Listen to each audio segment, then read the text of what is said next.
Why do you think most boxing gyms are in lower socioeconomic areas, hence making boxing a poor man's sport? It's money. Money again. Boxing gyms traditionally have been a poor man's sport, and we'll say why that is here in a second. But it's a poor man's sport.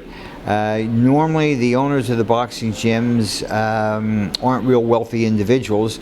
They're opening a gym for various reasons. They want to help the youth. They want to try to get a world champion. They want to try to find the next Mayweather, or next Mike Tyson, or next Muhammad Ali, whatever. But they're going into areas where the rent is more favorable to them.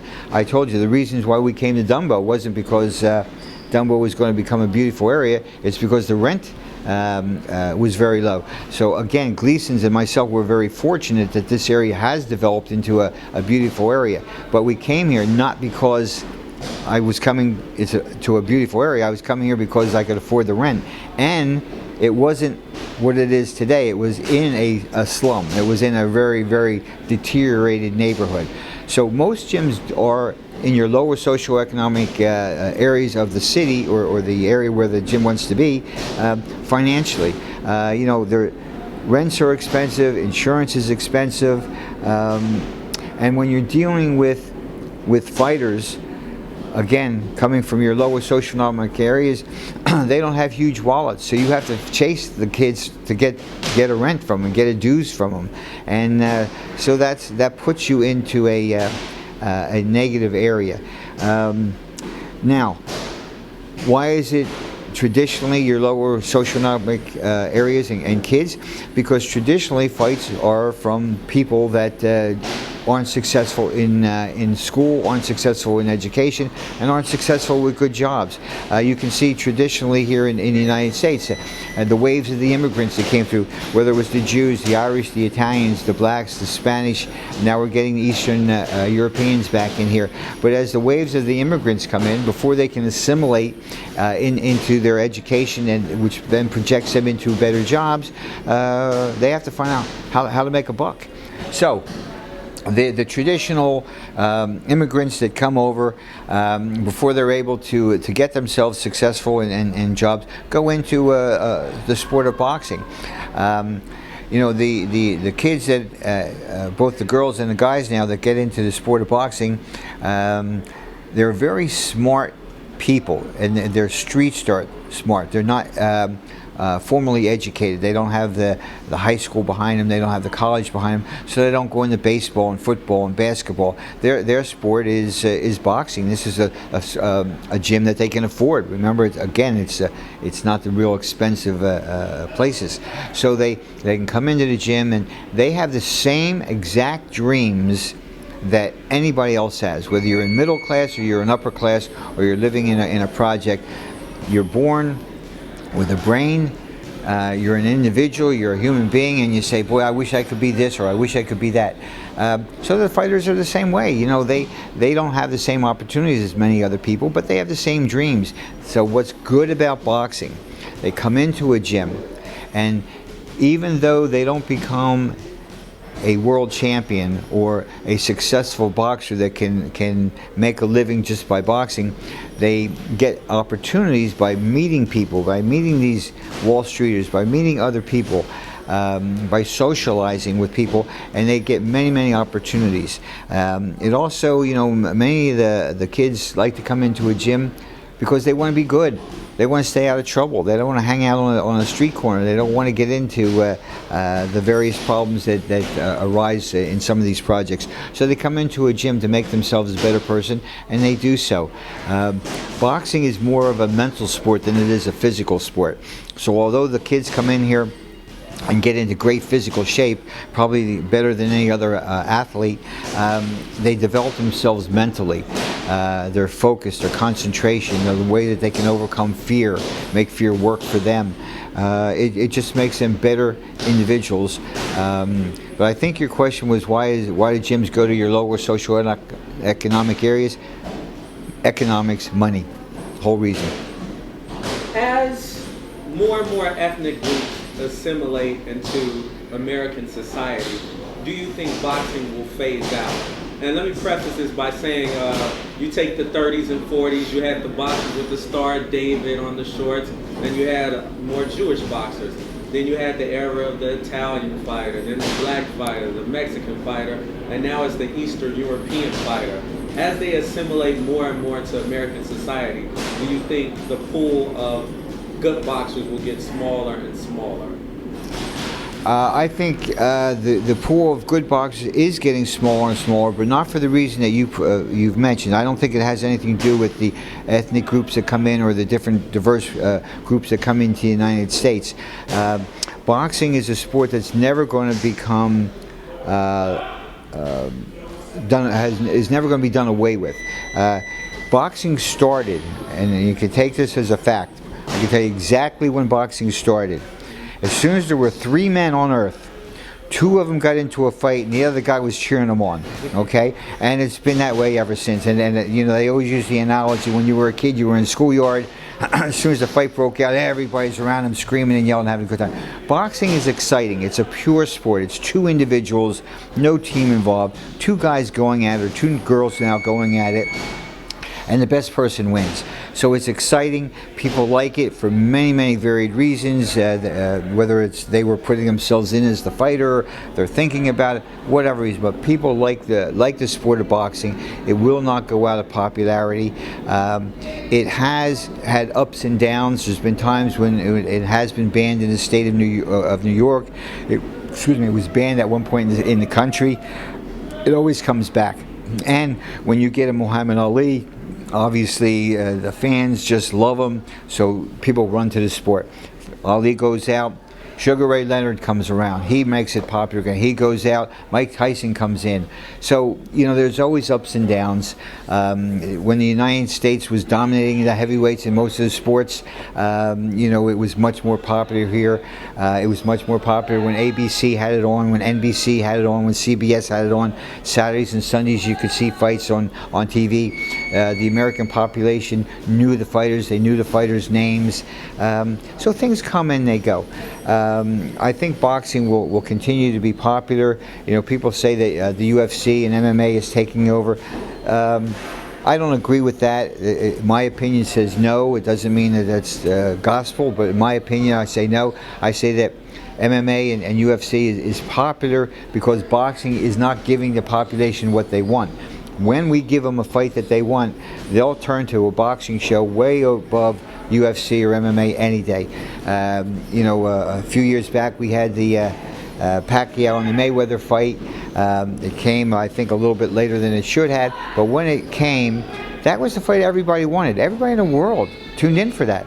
They made millions and millions and millions of dollars on that fight.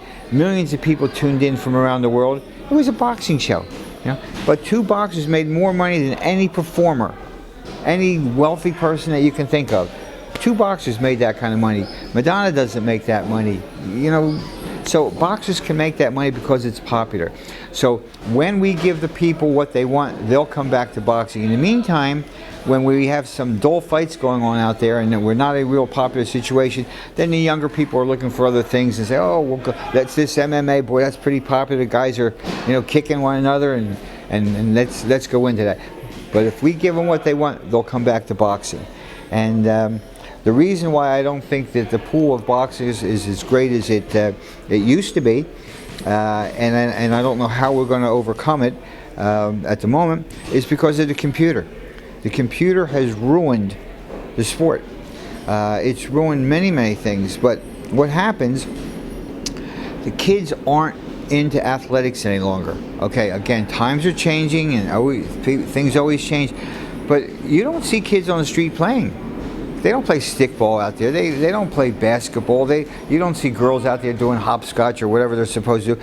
Kids aren't out in the street anymore. Kids aren't playing things. They're doing away with recreation centers because of money. They closed recreation centers in New York that used to be out open 24 hours a day. Guys could go in and play basketball anytime they wanted. Now they cut it down because it costs too much money. Kids hang out on the streets. It costs more to incarcerate them than it does to keep men in a basketball court. But again, money is hurt there. But what happens? Kids are now on the computer. They're on the phone. Okay, they want things done immediately. I see it here. I see the training in here. Kids come in. Again, when I first started years ago, a person would come to the gym, they would be 4, 5, 6 months working the floor before they could step into a ring. You got to teach them the basics. How do you stand? How do you move? How do you balance yourself? How do you throw your hands? Okay, don't worry about going in there and hitting somebody. Learn how to protect yourself first. Okay, today it's not that way. Kids come in within a week. They have to be in the ring. They have to start sparring.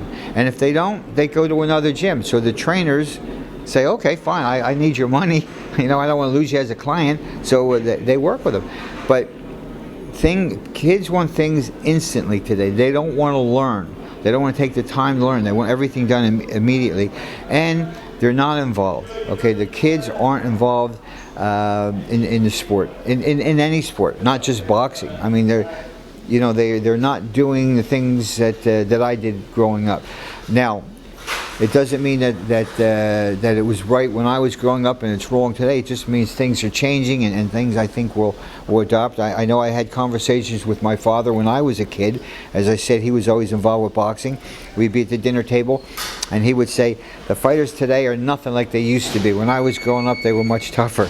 I'm saying the exact same thing, and I'm sure my kids are going to say the same thing too. But I've seen a marked decline in the quality and number of kids that come into the gym, and it has nothing to do with their racial background or their ethnic background or the wave that's coming in here. Kids just aren't coming into the gym today. They're on their computers. They're getting fat. We got kids that are fat, little kids. It used to be the adults were fat. Now everybody's fat in the United States. So I do see mothers bringing children in to get them to lose weight and get them interested in something. But those aren't the ones that are going to develop into fighters.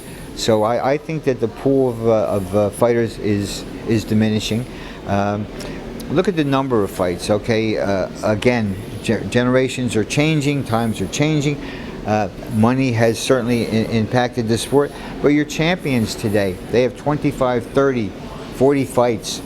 Okay, you know, Breland, had a lot more fights in the 80s. The guys before them, they had Sugar Ray Leonard, 200, 300 fights. Come on, so the number of the fights are changing. LaMotta and Robinson fought 5 times. They had a championship fight. 4 weeks later, they fought again. When does that happen today? Well, now you got to wait 2 years, 3 years, and then make sure that this TV agrees to it and this sanctioning body agrees to it. So there's a lot of factors involved. But again, relating to your question, is the pool of fighters diminishing? Yes, I agree with you that the fighters are diminishing. What do you think about the emergence of the new white collar / cardio boxing gyms? Where I wouldn't even say they're teaching boxing there. It's more of throwing punches for cardio. What are your thoughts on that? The more the merrier. They can't open enough of them. They're my training grounds. What happens, the people that go into these cardio gyms, they go into them because there's pretty girls in there, there's music in there, it's exciting, it's something new, so people are trying it. But the people that go into that type of gym would never ever in a million years go into Gleasons or Mendez or Church Street or any type of a fight gym. Okay, they're going into them because it's a cardio gym with music and girls. But they would never come into a Gleasons gym until they go into that cardio gym. And now some of them, not all of them, but some of them say, what a workout. This is a great workout. And what's next? So then they graduate and they come to a Gleasons type of gym or a fight gym. So the more of them that open up, the better off there are, because they bring customers to me. But even the fact that they don't bring customers to me, it's an introduction to the sport of boxing to people that wouldn't normally go into or know about boxing, and that's a good thing, because the more people learn about boxing, they learn what a great sport it is, and what a good sport it is, and it's not a nasty sport, it's not a bad sport, it's not a sport where people get their brains knocked out and get hurt. It's not a sport where they're all thugs or bums.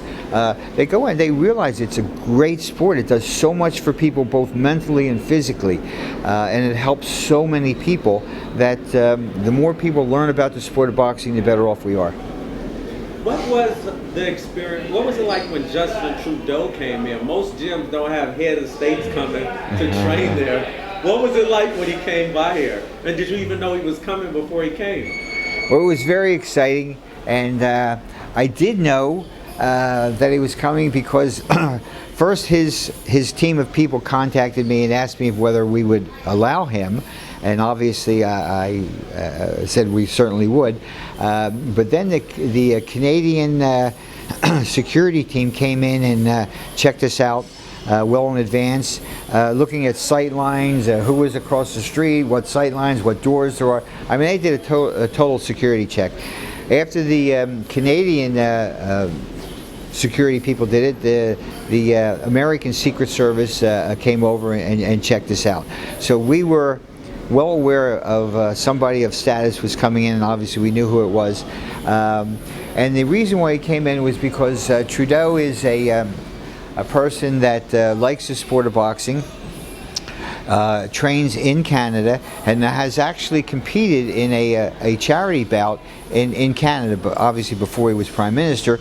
But he knows the benefits of boxing, he likes boxing, and so he was in New York at a meeting at the United Nations, and he wanted to get his workout in, so they contacted us, and by all means we had him come in. It was extremely exciting, and I have to say that he's a very unusual and unique and very, very nice person from the small time I got to meet him. But when I knew he was coming, I contacted my population, and I had at that time 11 Canadian nationals training out of Gleasons. So I contacted every one of them, and I said, "Listen, your Prime Minister's coming over. Have no idea what's going to happen, but why don't you come over and we'll see if you get a picture with him or something." So obviously they all showed up, and when Mr. Trudeau came in, I had some time to spend with him privately, and I said, "Listen, I don't know what your ideas are, but I have a few of your citizens here. We have a time to speak to him." He said, "Yeah." He said, "Let me get my workout in. When it's done, we'll see what's going on." So his workout was over. He called each individual in one by one, spent time in there, took pictures with them, talked to them. Then when he was done with the 11 Canadians, everybody else that was in the gym, he brought in, took pictures with them and spoke with them. So he was just a real nice, down-to-earth guy. Something. Which trainer did he train with? Yuri Foreman. Yeah, I had Yuri in mind in particular. I use Yuri as one of my highlighted trainers. He's got a tremendous personality. He's certainly got the status behind him as a world champion. He's a rabbi, so he's a very, very good person to use, and I use him quite frequently. But he's just he did a great job, and they sparred with one another and had a good time in there. Justin Trudeau actually got in the ring and moved around with Yuri Foreman. Yes, he did. Does he have hands? What do you think of Trudeau's boxing skills? I can only say nice things about him because I want him to come back. But no, in reality, as a businessman, as a politician, he's very good. He's not someone that you're going to put into the Golden Gloves. He's not somebody you're going to put into a professional ring. But in his situation, in his level of people, as far as the businessman is concerned, yes, he's very good. Is he southpaw, orthodox? Orthodox. Orthodox. And what kind of training did he go through here? The pads, bags? Yeah, he went through a normal training. He was only here for like an hour and a half, so it's abbreviated. But he did the pad works, he did the speed bag, he did the heavy bags, did the mitt work with Yuri, and then they sparred a little bit. Well, it wasn't all out sparring, I'm guessing. Not on Yuri's part. Well, let's backtrack a little bit. So, you got involved with Gleasons '82, and you're located on 30th and 8th Avenue. What was the area like at that time? Because it was pretty tough, because that's the bottom of Hell's Kitchen, Right. if I'm correct. What was the neighborhood like? Very depressed. Okay, we were one of the, as I said, I was in a 17-story building. We were the only tenant in the building. Looking out the front door, if you go to the left, there was a government building there, which is where everybody went for their disability checks and their welfare checks. So we had that contingent there. To our right, we had a firehouse, and we had quite a few fur stores and diamond outlets. Across the street, we had some parking yard and some music studios over there.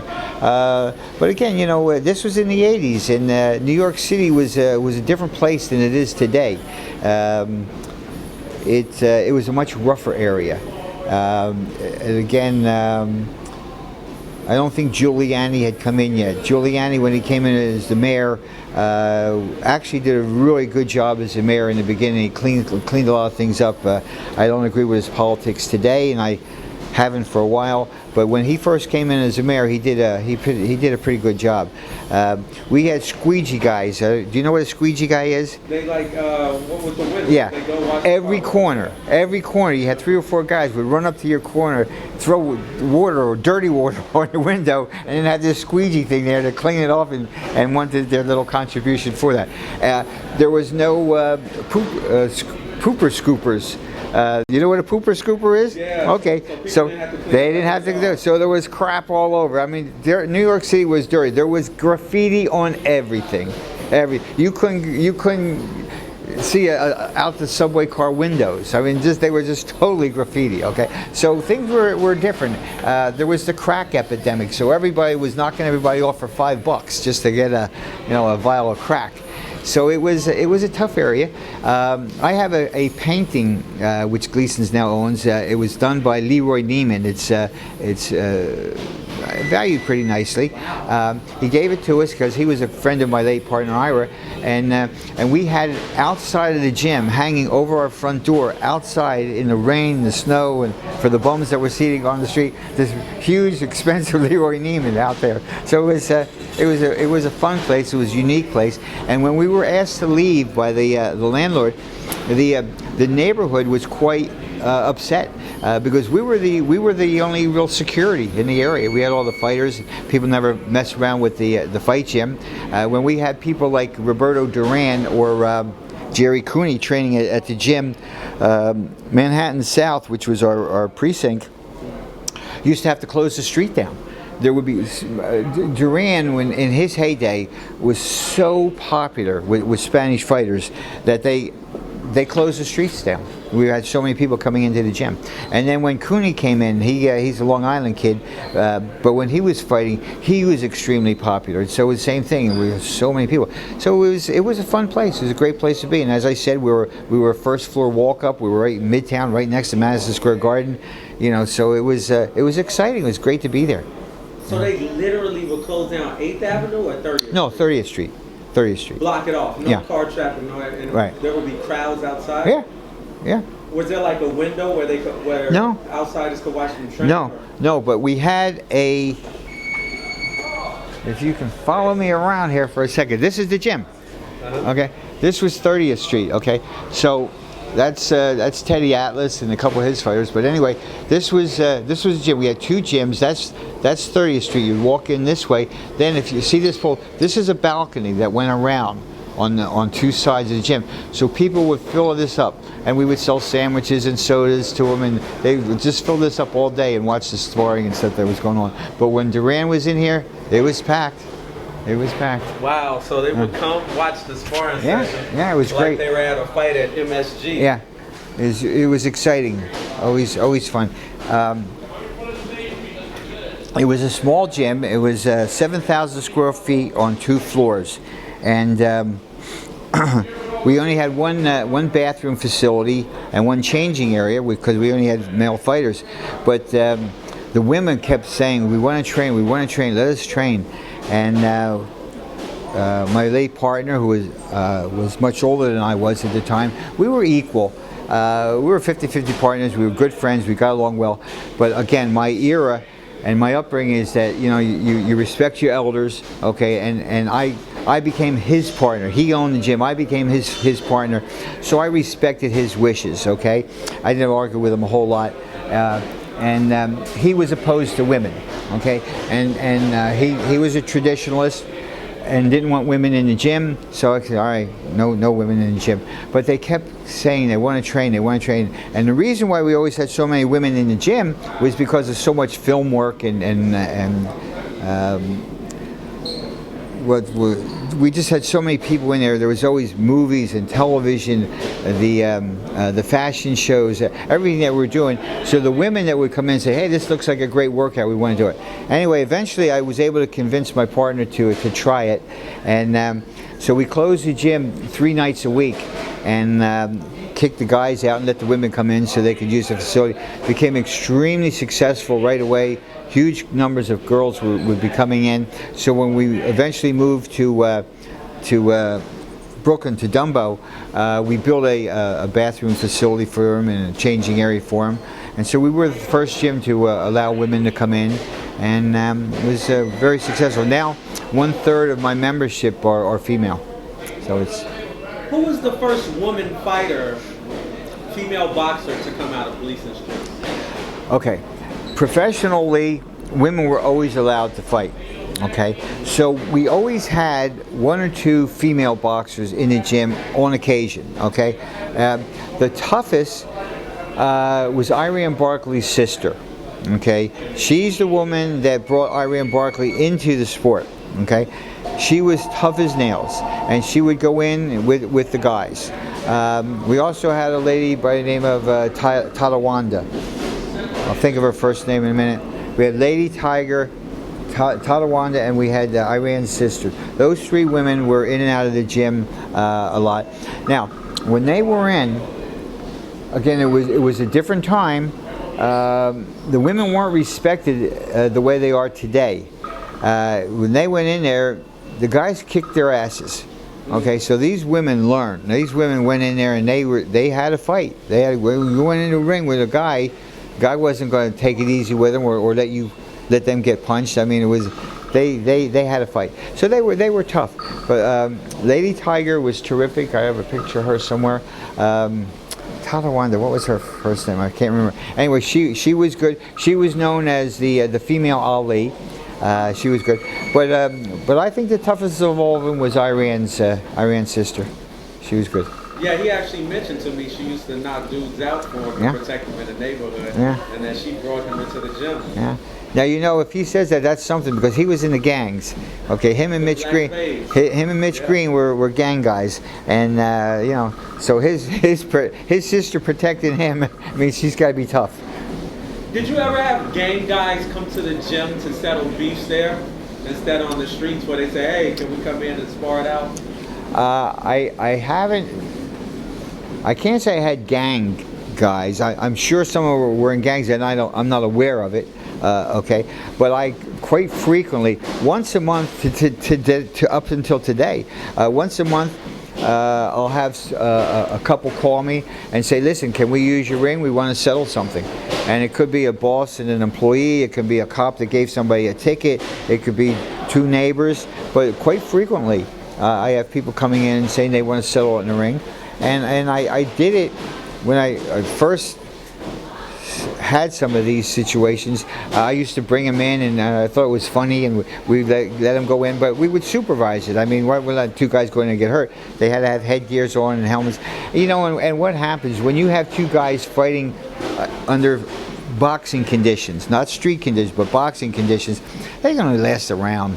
They get so tired, so nobody ever really got hurt. But I made sure that we had a referee in there, and then I actually gave them trophies afterward. And I can tell you that 100% of the time afterward, they shook and made friends with one another. I never had to have them carried out afterward. I mean, you've been around boxing, so you see the camaraderie it takes. People respect other boxers because they see how hard it is to be a boxer, how tough it is, That's why somebody like Mike Tyson, all the stories that you've read about Mike Tyson, may or may not be true. I read the same stories. I don't know about them. I can only tell you my personal experience with Tyson, and it was never outside.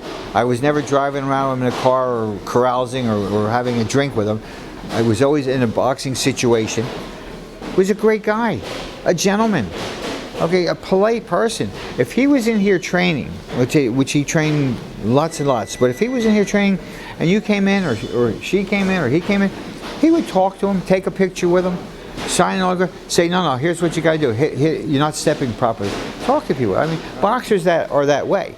Okay, boxers are that way. Boxers, 99% are just great, nice people. Okay, again, you're a journalist. You've been around boxing a little bit. I don't know what you do with other sports, but as a fan, if you try to go up to a baseball player, if you try to go up to a basketball player, you try to go up to a soccer player, you're going to get arrested before you get this close to him. Okay, if you say, hey, give me an autograph, you say, yeah, see my manager, it costs you $100 and stand in line. Okay, you come into this gym. Okay, Yuri Foreman is out there right now. Guzman is out there right now. Some other champions are out there. They'll talk to you. They'll sign an autograph. They'll take a picture with you. They'll chat with you.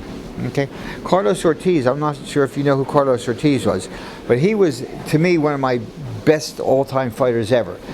He was a lightweight and wasn't such a good trainer because he thought everybody was as good as him and could do what he did. And nobody was as good as him, okay? But the point is, he got a little bit older. Nobody wanted to talk to him, you know. And he was waiting for somebody to come over, and he would spend all day talking. He had nothing to do. He's an old man. He wants to tell you about his career and how great he was and stuff like that. So that's how boxers are. You know, boxers are nice people. My favorite story about a boxer is about Muhammad Ali. Muhammad Ali, okay, the most famous person in the whole world ever. When he came in here on one occasion, we were doing a Vanity Fair picture spread with him, and so he comes in and he's got advanced Parkinson's disease. So my other gym here in Brooklyn, we were on the second floor. So rather than walk up the steps, I had an egress that had an elevator to it. So we told his car, pull up out front, I'll meet you downstairs, we'll come up the elevator instead of up the steps. So as his car is approaching, I'm standing downstairs on the street. He pulls up, walking over to me, and there's a woman walking down the street. She's on her cell phone. She's going, oh my God. As she's saying, oh my God, Ali, #1 in the whole world, walks over to her, takes the phone, starts talking to the person, puts his arm around this one, chatting to the person. I mean, that's a boxer. That's boxers. So, you know, boxers are good people. So I've been around many people because of the gym, whether it's a Justin Trudeau type or a Hilary Swank type or a journalist or greats like Ali or people like that. So I've had a very fortunate career here. A lot of fun. Did Ali ever train at the Gleasons where you guys were on 30th and 8th? Only for his last fight against Trevor Berbick. And that was his last fight, and that's when he was on 30th Street. Most of his training was up in our original gym up in the Bronx. Oh, so he did train at your gym. Oh yeah. What were his training camps like? Well, again, you know, he was a very focused fighter. Okay, as much as he is a clown, and as much as he loved people, and when he would come in here, he would talk to everybody. Hug every girl, whether they were this high or they were adults. Had to kiss every girl. Okay. Had to talk to every guy. Come up to you, he'd twist your ear, pull something out of the hat. I mean, he was just a comedian. He was like you. Okay. He's just always fun, always having fun, right? But when he trained, it was business. He knew he was as good as he was because he was a businessman. He knew what he had to do. So when he trained, it was a serious training, and he didn't get influenced or interrupted during his training. There was always press around. There was always people questioning him, taking pictures. But they had their time, and he would usually talk to them from a ring and make some antidotes or some kind of a poetry and stuff like that. But he was a tough guy. He was trained very hard. Did he have a huge entourage at that time? He never had a huge entourage when he was in Gleasons. There'd always be a bunch of people, but he had his trainer. He might have 10, 12 people, which maybe that's a lot, maybe it isn't. But when Crawford came in here 2 weeks ago, he had 30 people with him. It's like, come on already, Wow, 30 people. Yeah. But anyway. Did they serve a purpose or just around? Yeah. No, just around. But anyway, no, Ali, he was, he was a businessman. He knew what he was doing. His popularity and his impact on society was based on him being a champion fighter. Okay, he wouldn't be the same person if he was a loser.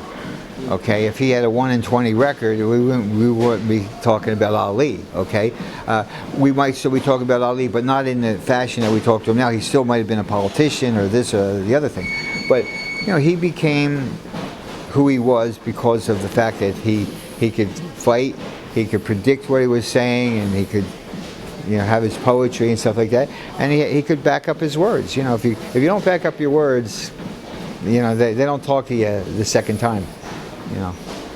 Did Louis Resto ever train at your gym? Yes, he did. Not for his controversial fight. He's been up in the Bronx at a place called Morris Park for years now. Yeah, he's up there. But he trained at Gleasons Gym. Again, when we were back on 30th Street, it was a gym where many people came and trained or sparred there, even if it wasn't your primary gym. But people were there all the time. It was a gym where managers hung out, promoters hung out, matchmakers hung out. So you wanted to be there just so that you could talk to somebody. Fights were made right on the floor by handshakes. I mean, it wasn't like it is today, where you have to have 20 guys in your entourage and everybody has to look at it, and you have to have a contract. I mean, you say, we're fighting, you're fighting, but again, this was the heyday. This is when there were arenas in all 5 boroughs. Okay, so there were fights, in Brooklyn all the time, fights in Queens all the time, Staten Island, and so they needed this. I mean, you had to, today, again in New York, Barclays Center 3, 4, 5 times a year, Madison Square Garden a couple times a year. Back then it was boom, every week there's fights somewhere in New York. So this is how it was done. After 37 years as a boxing gym owner, who would you say are some of the most colorful characters that came through the threshold of your boxing gym? Across the threshold of your boxing gym? That are fighters or just as characters? Because this place, there's nothing but characters that come into the gym. Okay, but fighter-wise, my favorite fighter is Roberto Duran. I just loved him. He was ferocious. He was like, I would explain him the same way I would explain Ali. He didn't fool around in his training. He was here to box. You wanted to go in and spar with him, he's not playing with you. He's here because he wants to win every fight he's in. Okay, and if you're in there and he's going to learn from you or box with you, he's going to kill you. No question about it. He's just going to mow you down. And he was good. Okay. And my favorite fantasy fight would be this fellow Carlos Ortiz that I was talking about against Roberto Duran. Both of them in their heyday were just super fighters. But characters, we've had many characters, and there's, I just, we've had a number of the Mafia guys trained here. Sammy Bulgravano was one of our regulars. John Gotti would be here. John Gotti Jr. was in here. Bruce Cutler was in here. We had drug dealers. Again, remember the 70s, the 80s, and the early 90s, New York was not what it is today. New York was a tough place. What was it like when Sammy the Bull was training at Gleasons? Well, I cut people's lockers if they don't pay me on time, and I administer it, and I'm kind of tough on people out there. Not Sammy, but Sammy never slides. Sammy paid right away, all the time, right on time. Never had to ask. But Sammy's not someone that I would have asked for money. Sammy, negotiated a few problems up here. Took care of some. He took automatic weapons out of his thing and put up on on a ring and said, okay, you want to shoot him? Like, shoot him.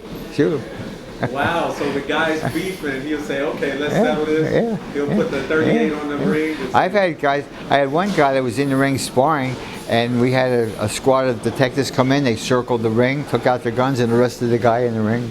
While he was sparring? Yeah. I've had drug dealers. We've had fights up here. I've had cops and guys fighting and rolling around on the floor out there.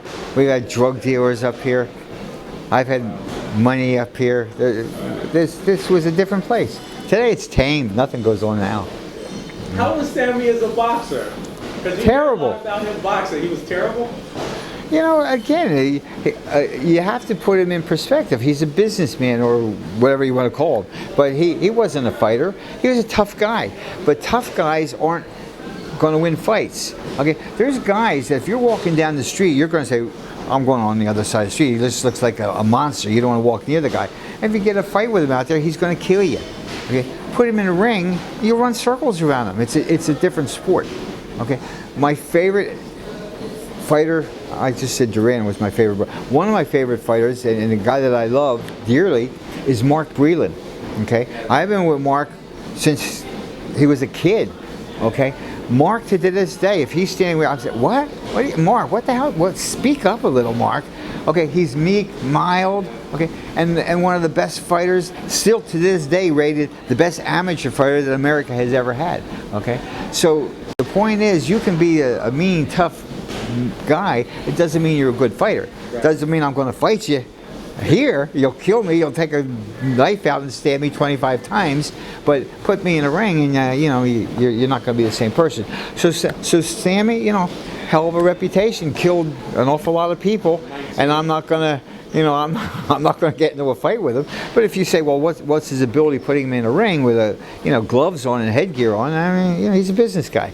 My amateurs at his weight are going to beat him. My pros at his weight are going to beat him.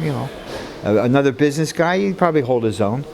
Did he spar with any of the amateurs or pros? Yeah, he. I don't want to say the pros. Teddy Atlas was his trainer, and Teddy had him sparring. Teddy had a lot of his own pros up here and amateurs at the time, so they worked with, just like it is today. I mean, if you're out there, if you're working with Leon Taylor, he's got amateurs, he's got pros, and if you want to start mixing it up, they'll work with you, but they work with you.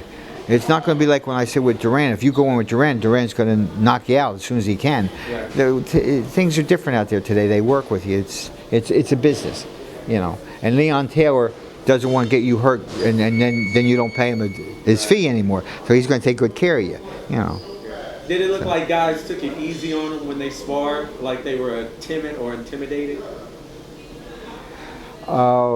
Again, I'm not in anybody's skin, but I would say it'd be very difficult not to be intimidated. Mm-hmm. Very difficult. Wow, that's amazing. And Gotti used to come see him box? Yeah.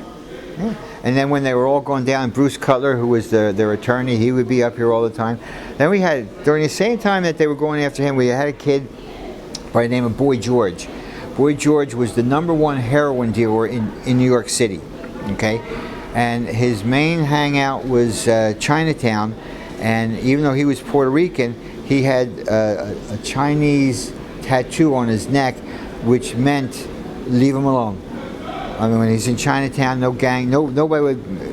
He was the man. Okay, so he's in prison for life right now. Also, he was convicted of killing multiple people, but he came in here and he was training, and Hector Roca was his trainer. Hector used to slap him on the face, tell him get in, because the kid wanted to box. He wanted to go in the gloves and stuff. But he was he used to come in to the gym with these big cell phones that they look like walkie-talkies. Yeah, and he used to have these all the time. And he had this car parked out front that was like a 007 car. It had a false gas cap where he would pull up to the curb and it would come over and put the money into this gas cap. It would go into the car. There was rolling plates on it, guns. All kind of crap. Plates? Yeah, and then I used to say to him, I said, listen, George, I don't know what you do, and I don't care what you do, but you're telling the whole world. I says, you got these cars, you got these big. I says, come on, man, you're telling everybody what you do, yeah. But so he eventually got convicted. There was remember the Village Voice? Yes. Okay. They did a 17-page spread on him after he was convicted, and it's all about Gleason's gym and how he trained here and all that kind of stuff, plus all his murders and all the things he did and stuff. But so the feds were going after him, and when they were going after him, he's training and Gravano's training, and they're going after Gravano. Half of my members were feds. Okay, and my phones, all my phones were tapped. Every time I would pick up the phone, you could hear the cops on the other end talking. I mean, it was crazy, and they were fun times though. That was a lot of fun. But Sammy's, they had a few situations where Sammy saved Hector Roca's life because one of the guys wanted to kill Hector, and yeah. Yeah, Hector was training one of the Capo's son from Staten Island, and Hector has pro fighters.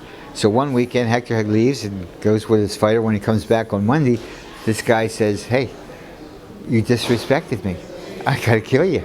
So I swear, I might be condensing it a little bit, but that's what it is. So Hector says, "What do you mean? I'm a pro fighter. I went with my fighter." He said, "Yeah, but you're training my son. You left my son to go with somebody else, so that you've disrespected me."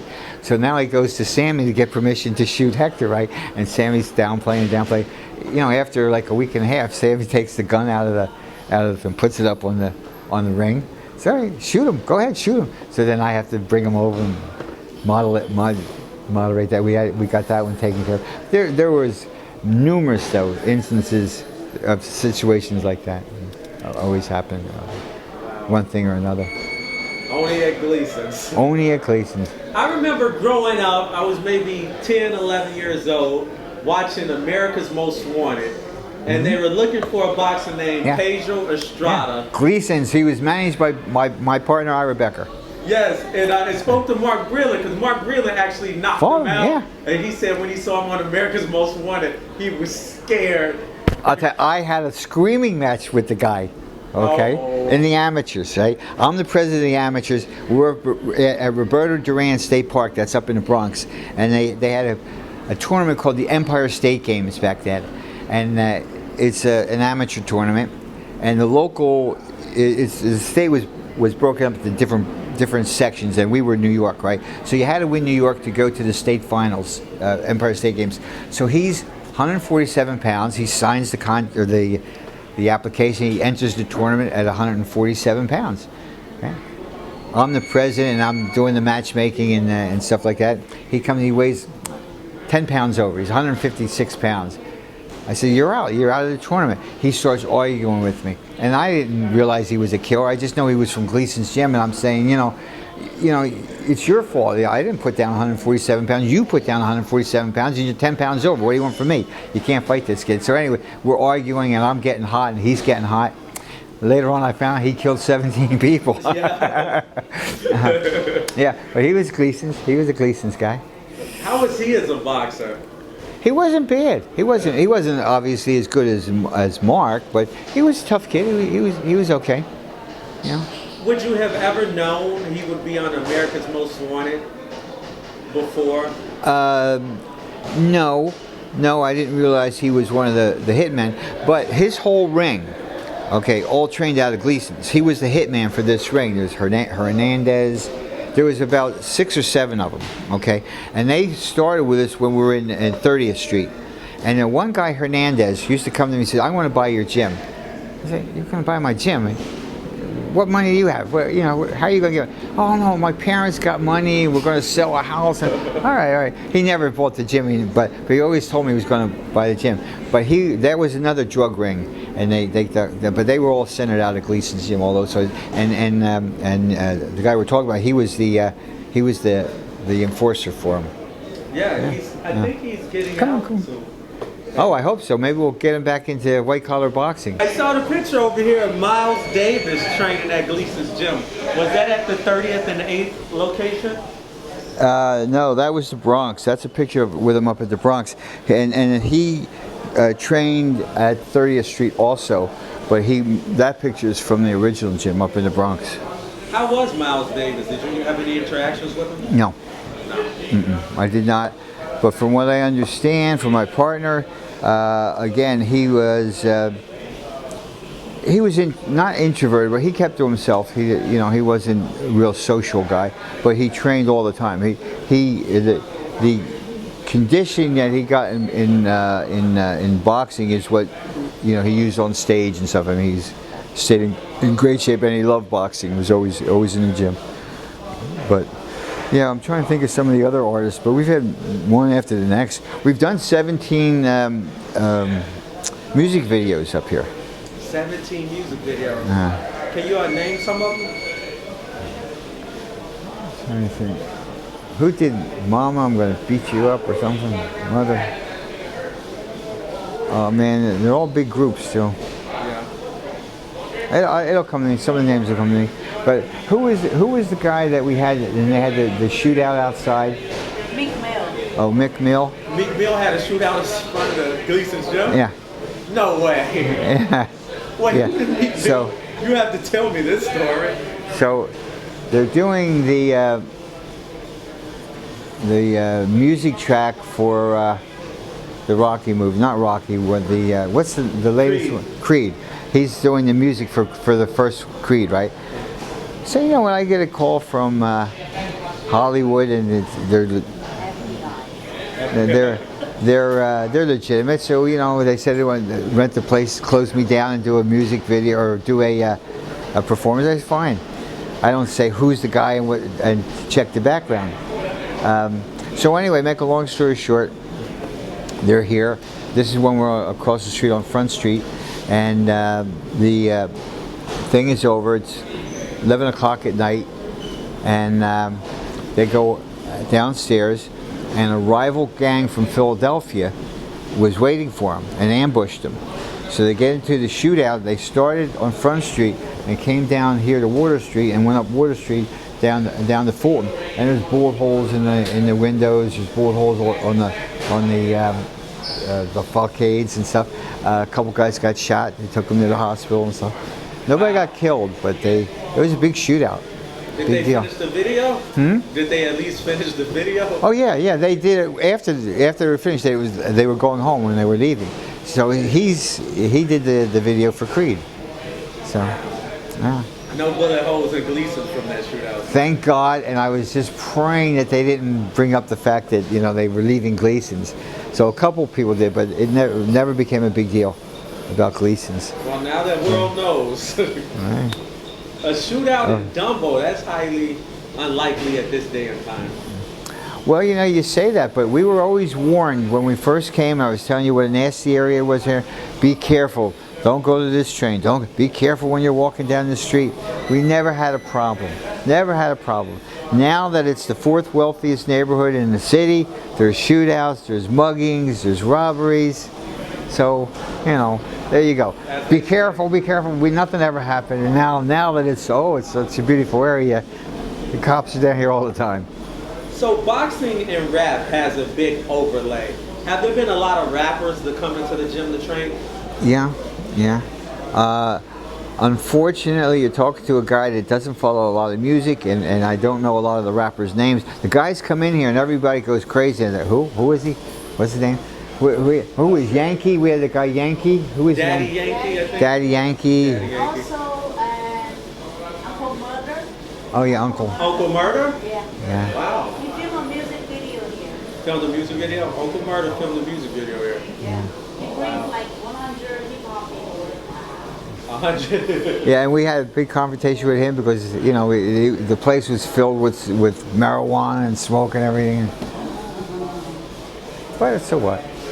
So you guys complain about the marijuana smoke, and he said, "Well, I'm renting it out."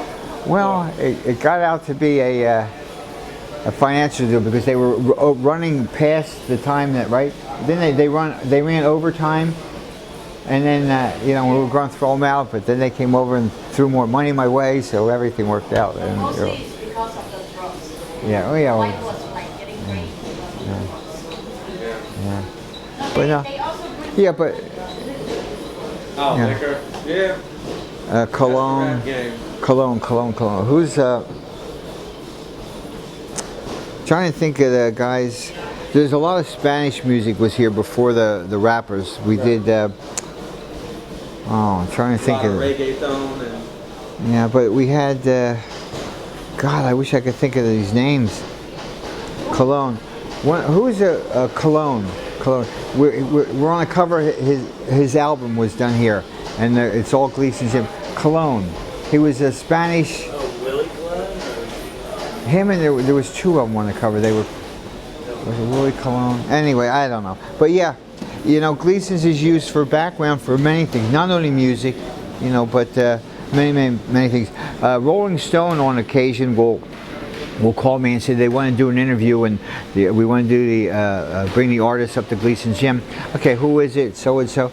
Well, it's got nothing to do with boxing. You know, why do you want to do it? Well, they just want that atmosphere. They like the background, the macho stuff, or whatever it is. So Gleasons is used for many things. We've done. You can't name a newspaper or a magazine from around the world that hasn't shot or done some kind of an article here. As far as fashion magazines or fashion shoots, we've done all kind of fashions, both men and women up here. I've had weddings up here. I've had bar mitzvahs up here. I have corporate events up here. I was closed 2 hours this morning before you even got here for a private corporate event. So I mean, Gleasons is used for many things. Read a newspaper, look at a magazine, listen to something that's on air, and listen to the references about boxing. Oh, he knocked this guy out. He's better than. I mean, boxing is in our veins. Okay. So again, going back to one of your questions, you know, is boxing ever going to be forgotten about or unpopular? No, everything. It's in everything. It's in media. It's in marketing. It's everything. You know, there's always references to boxing. So it's, you know, it's something that's part of our thread. So someone actually had their wedding at Gleasons. Three people did. How does a wedding in a boxing gym look? Informal. The last wedding that I had was a Jewish wedding, and it was a formal wedding, and they set everything up, and it was great. I had a woman kickboxer from Denmark call me. She's from Denmark, not from Gleasons, not from New York. She says, I want to get married in your ring. Fine. So she come over from Denmark with all her family and her entourage, and they got married in my ring. Wow. Yeah. Did they, at the Jewish wedding, did they step on the glass in the ring and everything? Yeah. So I guess they do like, I'm guessing a face-off or... Everything. Yuri Foreman. It was Yuri Foreman, who's a rabbi. Yeah, he decided. No, he got married. It was his marriage. It was his marriage. It was his wedding. His wedding. Yeah. And his wife is out there training today. I don't know if I guess she left, but she was here earlier training with her. But yeah, we've had bar mitzvahs up here. You can use it for anything, you know, anything you want.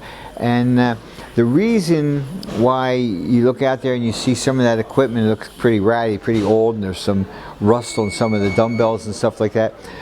Believe me, I could afford to have brand new equipment out there. But if I had brand new equipment, the people would not shoot here. Okay? The movies that they do, the commercials that they make, the fashion shoots. You want a fancy gym? Go to Chelsea Piers, go to Equinox. There's a million fancy, clean places out there. But people want this retro look. They want this old look. So that the look, the ambiance, what I call it, is what is part of what I make, how I make my money. So, you know, so it's kept that way. Everything works. You know, you go to one of those sit-up machines over there. There's Roman benches where you know it's a piece of metal and you put your foot in it and you do your stuff. They're ratty. You got tape rolled all around and stuff. It looks like a piece of crap. That's what the movie people want. Okay, that's what they come here for. If they wanted a brand new piece of equipment, they can go anywhere. And a lot of times when they'll come in here and they say, "Listen, we're not shooting on location. I'm setting up a."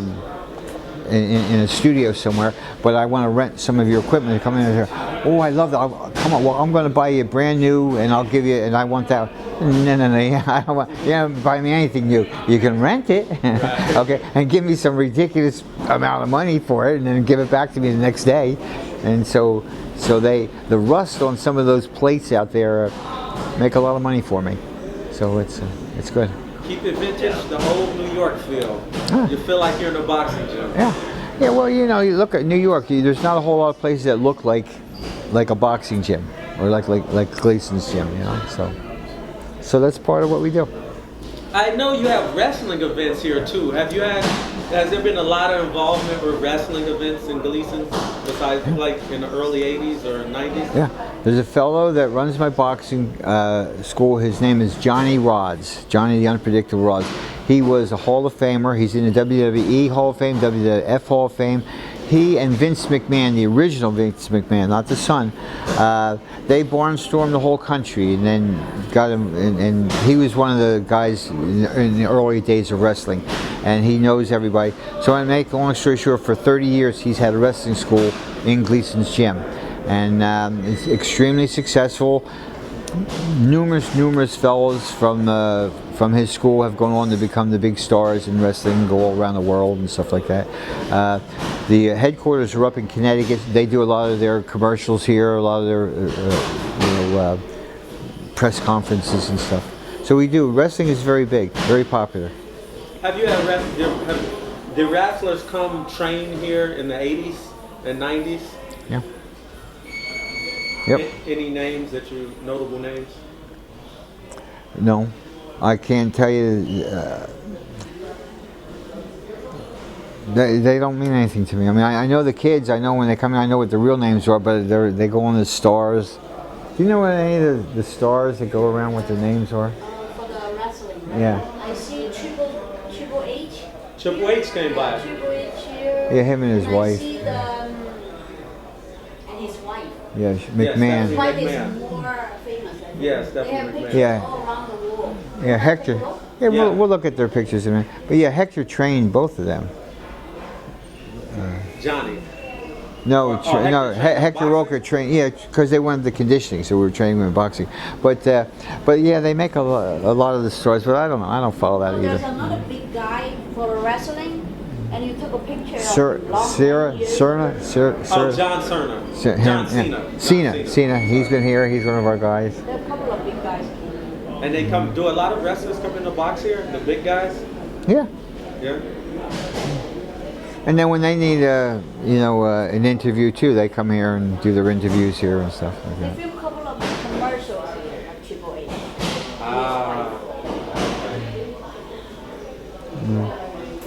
And what's the future of Gleasons Boxing Gym? What's the future of Gleasons Boxing? Well, we're hoping to expand, I guess, to other cities, other countries, try to get a few more around. But I don't have an exit plan at the moment. Yeah. Or are you Just enjoying what I'm doing. Okay. So I'm not going anywhere, so I guess I have to start thinking about the future at some point, but I haven't yet. When I say future, like, are you planning on franchising? Are you thinking about? Well, I have a gym in Rome, in Paris, in London, in South Jersey. I'm negotiating a deal in China, in Shanghai right now. I'm negotiating a deal in Tokyo right now. But there, like, people come to me. It's not that I'm going out soliciting, but somebody's from another country, another city, is interested. If we cut a deal, then I'll open up a gym there. So it's somewhat of a franchise Yeah. where you license. Well, yeah, it's licensing. It's not franchising. I can't do franchising because the term franchising, you have to be approved by the SEC, and there's a lot of government regulations which I don't qualify for. I don't have the right kind of financials and bookkeeping and stuff like that. But I can license my name. So if you came to me and say, hey, I want to pay you money and use your name, I can license the name to you.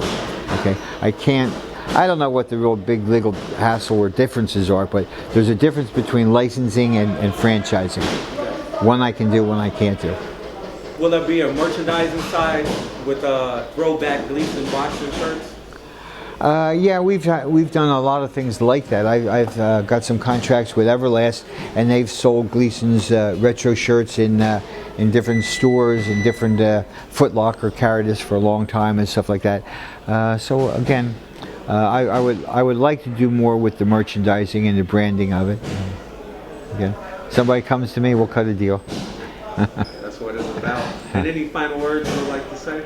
No, just boxing is great, and everybody should try it. And mothers out there, don't think that boxing is a bad sport or something where your child is going to get hurt. Quite the opposite will happen. Your child will get very, very good physically fit, and also very, very good mentally fit. And if your kid is in school and is getting bullied or having any kind of a problem, getting him into a boxing gym will help. Not by allowing them to fight, not by teaching them how to get into a fight with somebody, but by giving them the self-confidence that when they walk down the hall or walk down the street, people will avoid them, will leave them alone and wait for the weak person to come by. But boxing will build self-confidence, make them feel good about themselves, to help them out mentally, and look into it. Wherever you are, anywhere in the world, there's a boxing gym. So look into it, and not only get your kids involved, but you get yourself involved. That's it. So you're leaving out saying boxing is the answer for bullying. Boxing will help. Whatever your ailment is, boxing is the cure.